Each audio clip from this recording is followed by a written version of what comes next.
नमस्कार विद्यार्थी मित्रांनो, मी अमोल आगरकर इंजिनियर अमोल यूट्यूब चॅनलमध्ये तुमचे स्वागत करतो। अतिशय महत्त्वाची अपडेट आहे। कालच्या तारखेला म्हणजे 27 तारखेला जे काही न्यूजपेपर आहे, सकाळ न्यूजपेपर, त्यामधली ही न्यूज आहे किंवा बातमी आलेली आहे। त्यामध्ये सरळ सेवा भरती प्रतीक्षा यादी लवकरच असं एक हेडिंग आहे। त्यामध्ये बघा, महावितरणमध्ये JEE म्हणजे डिप्लोमा इंजिनियर ट्रेनी आणि ग्रॅज्युएट इंजिनियर ट्रेनी आणि अकाउंट असिस्टंट म्हणजे जे काही आपला लेखा रिलेटेड जे काही LDCची पोस्ट असते त्या रिलेटेडसुद्धा पोस्ट होते। तर त्याचं ऑलरेडी त्याचं ऑलरेडी मेरिट लिस्ट वगैरे लागलेली आहे आणि काही DVसुद्धा झालेले आहेत। ठीक आहे, तर DVमध्ये बरेच विद्यार्थी हे ॲब्सेंट असल्यामुळे आणि जॉईनिंगला आल्या नसल्यामुळे स्पेशली JEE तर त्यामुळे इथे प्रतीक्षा यादी लवकरच जाहीर होईल असं हेडिंग आहे। मी तुम्हाला आधी न्यूज काय ते दाखवतो सगळी। सरळ सेवा भरती प्रतीक्षा यादी लवकरच, कनिष्ठ अभियंता पदासाठी 91 पदांची नियुक्ती, उमेदवारांची नियुक्ती।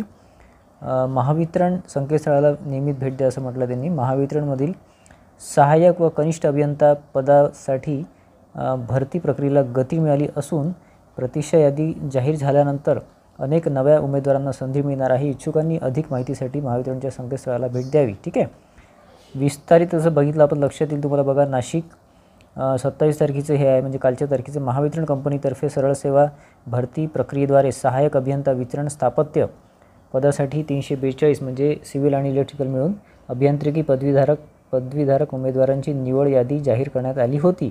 या निवड यादीतील उमेदवारांच्या कागदपत्र पडताळणी दरम्यान काही उमेदवार अपात्र ठरले। ठीक आहे, डॉक्युमेंट व्हेरिफिकेशनमध्ये काही रिजेक्ट झाले, तर काही उमेदवारांनी नियुक्तीपत्र मिळूनही विहित मुदतीत रुजू झाले नाही, म्हणजे काही जॉईन नाही झाले कारण पारेषणमध्ये ते जॉईन करणार आहेत त्यामुळे। ठीक आहे, किंवा केलं असेल त्यामुळे। या पार्श्वभूमीवर महावितरण कंपनीच्या नियमानुसार प्रवर्गनिहाय व समांतर आरक्षणानुसार प्रतीक्षा यादी लवकरच जाहीर करण्यात येणार आहे।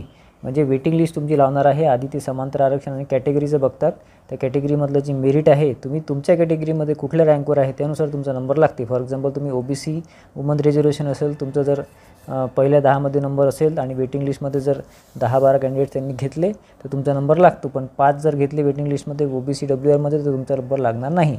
असं त्याचं एक गणित असतं। आधी कॅटेगरी बघतात आणि मग कॅटेगरीमध्ये तुमचं रँक बघतात। ठीक आहे, ही प्रतीक्षा यादी महावितरणच्या अधिकृत संकेतस्थळावर म्हणजे mahadiscom.in यावर प्रसिद्ध केली जाईल।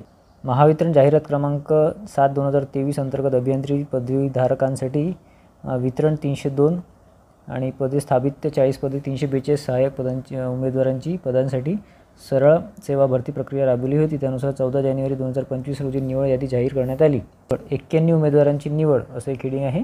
महावितरणकडून कनिष्ठ अभियंता पदासाठी अभियांत्रिकी पदवीधारक एकूण 91 उमेदवारांची वितरण 60 आणि स्थापत्य 31 असं यांनी म्हटलं। निवड प्रक्रिया नुकतीच पूर्ण झालेली आहे। मध्ये सरळ सेवा भरतीतून 72 तर अनुकंपा तत्वावर 19 उमेदवारांची निवड करण्यात आली।